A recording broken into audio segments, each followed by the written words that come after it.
ನಮ್ಮ ಹಿಂದೂಗಳ್ದು ಬರೀ ಇದೇ ಗೋಳು. ಯಾವಾಗಲೂ ಇದೇ ಆಯಿತು, ಬ್ಲಾಸ್ಟ್ ಆಯಿತು, ನಮ್ಗೆ ಇದು ಮಾಡಿಬಿಟ್ರು, ದೇವಸ್ಥಾನಕ್ಕೆ ಅದು ಮಾಡಿಬಿಟ್ರು.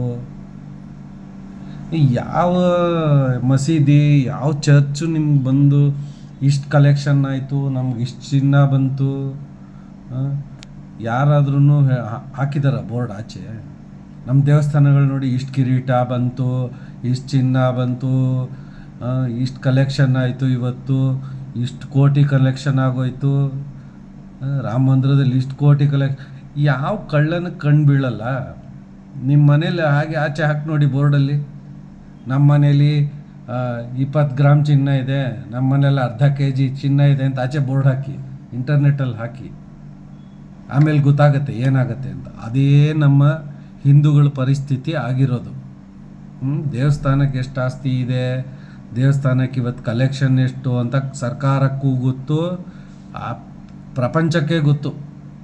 ಇಂಟರ್ನೆಟ್ ಹಾಕ್ಬಿಟ್ರೆ ನೀವು ಬ್ರೌಸ್ ಮಾಡಿದ್ರೆ ಇವತ್ತು ರಾಮ ಮಂದಿರದಲ್ಲಿ ಎಷ್ಟು ಕಲೆಕ್ಷನ್ ಆಯಿತು ಅಂತ ತೋರಿಸುತ್ತೆ. ಆ ಥರ ಇದ್ದಾಗ ಯಾರು ಬಿಡ್ತಾರೆ? ವೈಷ್ಣೋದೇವಿ ಎಷ್ಟು ಕೋಟಿ ಕಲೆಕ್ಷನ್ ಆಗುತ್ತೆ.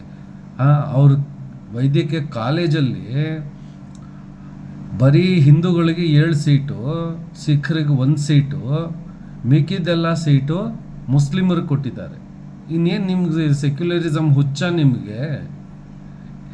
ನಮ್ಮ ದುಡ್ಡಲ್ಲಿ ನಮ್ಮವರು ಉದ್ಧಾರ ಆಗಬೇಕು ಅಂತ ಕಟ್ಸಿರೋ ಕಾಲೇಜು ಎಲ್ಲ ತೊಗೊಂಡಾಗ ಅಷ್ಟು ಸೀಟ್ ಅವ್ರಿಗೆ ಕೊಟ್ಟರೆ ಇನ್ನು ನೀವು ಯಾಕೆ ದೇವಸ್ಥಾನ ಯಾಕೆ ಬೇಕು? ಯಾವ ಮುಸ್ಲಿಂ ಕಾಲೇಜ್ಗಳಲ್ಲಿ ನಿಮಗೆ ರಿಸರ್ವೇಷನ್ ಕೊಟ್ಟಿದ್ದಾರೆ? ಯಾರು ನಿಮ್ಗೆ ಅಷ್ಟು ಸೀಟ್ ಕೊಟ್ಟಿದ್ದಾರೆ? ಒಂದು ಹಾಕಿ ನೋಡೋಣ.